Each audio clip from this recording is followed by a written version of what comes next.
Okay, here we go. This is the February 2025 NASA and the Astronomical League Challenge. If you don't know what I'm talking about, I'll put some links to some previous videos that explain the challenge. It is hosted by NASA and the Astronomical League, and every month they put up a challenge, and this is February's. We announced it earlier on. I'll also link to that, but this is our exploration of the February challenge objects.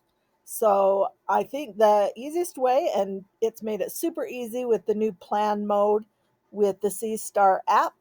And so we're going to create a plan for February's Hubble telescope images, and we'll see how ours compare to Hubble's.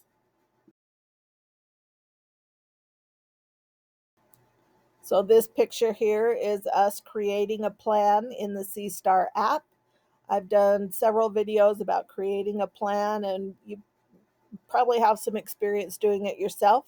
I'm just creating a plan and calling it February's challenge and adding all of those images that are part of the challenge. It's not a guarantee that I'll be able to get them all, depending on where they are in the night sky, but we're going to go for it. I am not turning on the light pollution filter. I'm just taking the recommendations from the Sea Star app as to whether or not I should turn them on or not. And you can see me just scrolling through, finding those objects, adding them into the plan, and stretching the time windows for each object as they fit into that plan. Some of them are just star clusters, and those are visible relatively quickly, so they don't need a whole lot of time for exposures to be visible. The galaxies and nebula do take more time, and so that's kind of what I'm doing here is arranging those depending on which ones need more exposure time to be visible. The picture on the right that's going to pop up for you is a list of the objects from the website for the challenge. And these are the Northern Hemisphere objects. The Southern Hemisphere ones are available there. So if you are in the Southern Hemisphere, you can go to the website and find those objects. And I'd love to see some of those because they're going to be different than ours. And so if you're in the Southern Hemisphere and you're imaging these, share them and we'd love to see what you come up with. Now we're just about done creating that plan. And now we just get to do the hard part, which is waiting. And it looks like my plan will start at about 8 p.m. or 2000 hours. So we've got a little bit of time to wait, but it's a clear night after several nights of cloudy skies. So we're anxious to get our little buddy Sea Star out there and get her running. And so that's our plan for tonight. Wish us luck. In the morning, we'll review what we see, compare it to what Hubble has created, and we'll post our results for you so that you can see the difference as well. And then we're going to send them into the people that are putting forth the challenge and earn our certificates. So it's a fun challenge. The first one in our lineup is Caldwell 58. It's also known as NGC 2360 or Caroline's Cluster.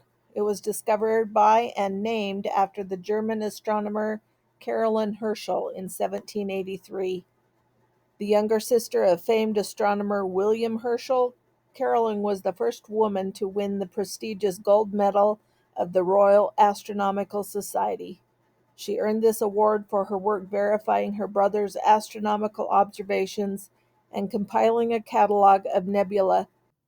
The picture on the left is from the Sea Star. I did do a little bit of photoshopping to get some color in it so that it could be more similar to the Hubble version. The picture on the right is the Hubble version.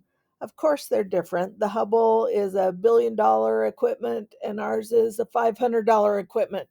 But it still looks pretty good. Stars come in pretty good on the Sea Star. I think with more exposure time and some post processing, we could probably get fairly close to what the Hubble did. This one does have some star spikes on it on the Hubble version. We could do that with one of those little star spike adapter thingies for the lens. Maybe we'll try that someday, but this is what we got on our first image. Next in the lineup is M46, or also NGC 2437. M46. Most of the stars in this image are part of the open star cluster, Messier 46. There is a colorful planetary nebula located in front of the star cluster that we'll see in the Hubble version. I can't see it in the C-star version. It's about 5,400 light years away. It's in the constellation Puppis, and it's an open cluster. So this one is a little bit confusing when you see the Hubble version. None of that, uh, the nebulous part from the Hubble version comes through at all on the C star. And so I was looking around just trying to find other pictures of it. And when I looked for M46 in Wikipedia, it just shows stars. So I don't know if this is just a really blown up version of a little tiny area or how come it's so different. But our C star version, you can't see the the blue part at all. All you see are stars. And so there's quite a big difference in this picture.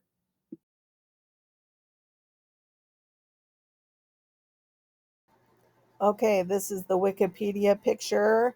I blew it up really big, and right there in the center, you can see that blue nebulous area.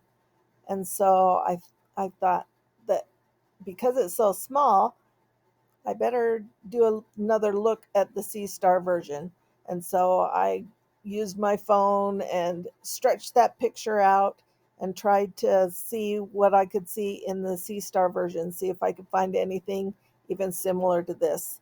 And then this is what I see in the C star version.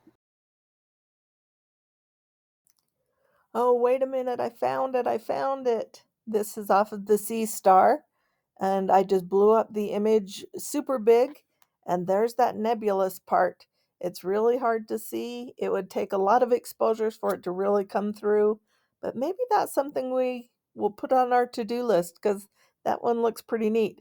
It's really small, but it's definitely there, so Hubble wasn't lying to us after all.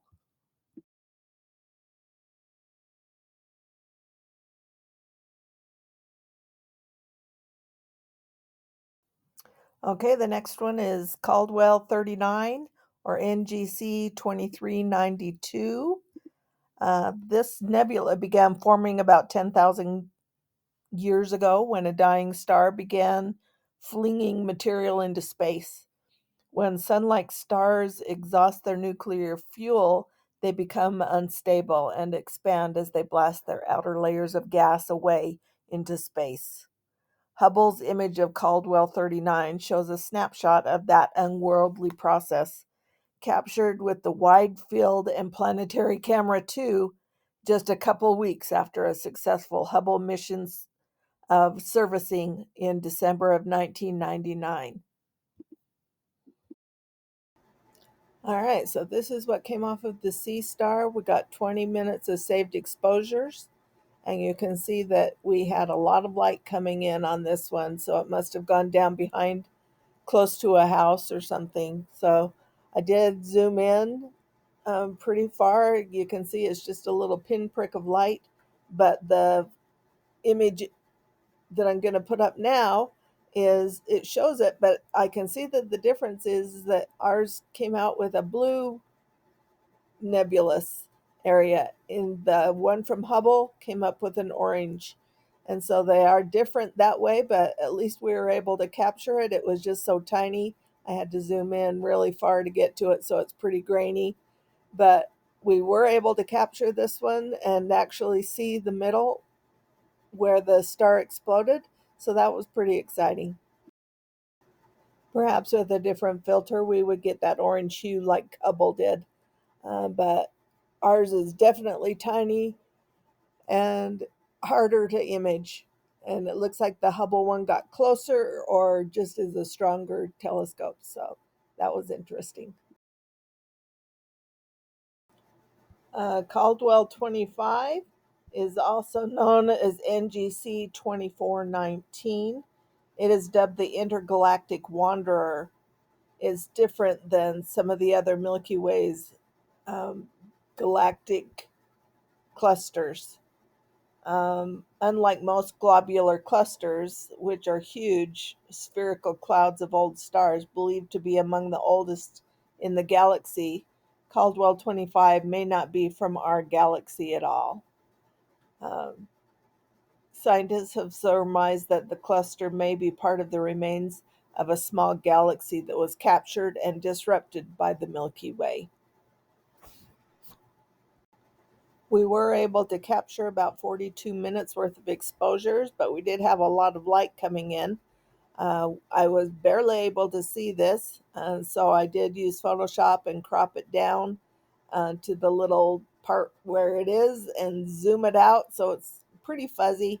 It really just looks like a smudge. It doesn't really look like clouds or stars, or it just looks kind of like a smudge. It's kind of hard to tell if it's even the real thing, but that's it. That's the what it recorded. So it doesn't even look like stars. So I don't know if we can get anything better on this one with our telescope.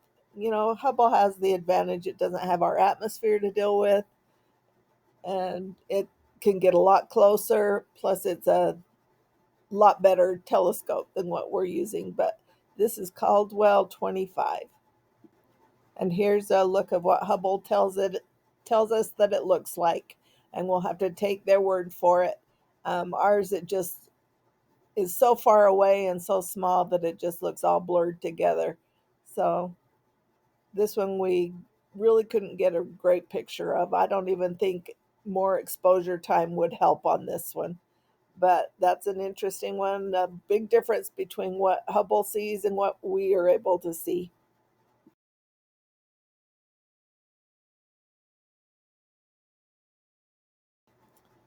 This is Caldwell 7.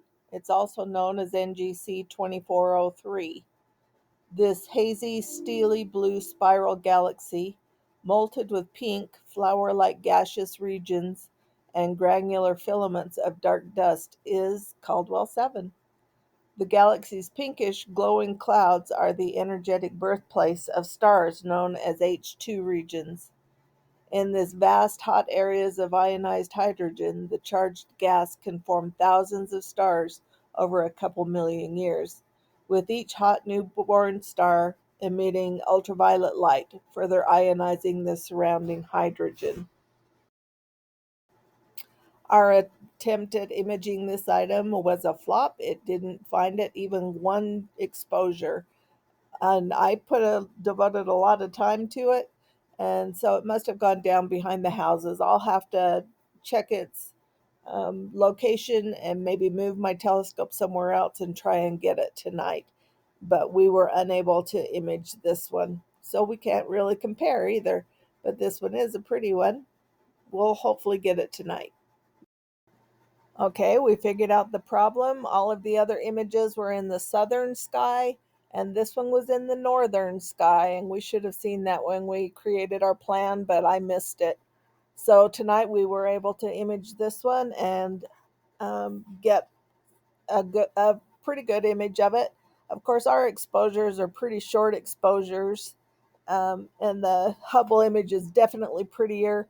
But you know, we could do some post processing on this one and make it those colors and brighten it and make it look more fabulous, maybe stack some more exposures and make it look a lot like the Hubble one. But of course the Sea Star, the filters in the Sea Star are bringing out the greens in this one, not the blues. So there are filter differences. Of course Hubble is better. um, if you spend $1 billion on a telescope, you hope it's better than the $500 version. But you know, we were able to capture this image, and you can even see the spiral arms on it. I kind of orientated it so you can see those together. But this is our version of C77, and we had a great time with this month's challenge options. We're going to submit them and get our certificate, and hope you guys come along on the journey. It's a fun way to use our sea stars and a fun way to have something to focus our attention on. So we're wishing clear skies for everybody, and if you have any questions about the challenge, please let us know.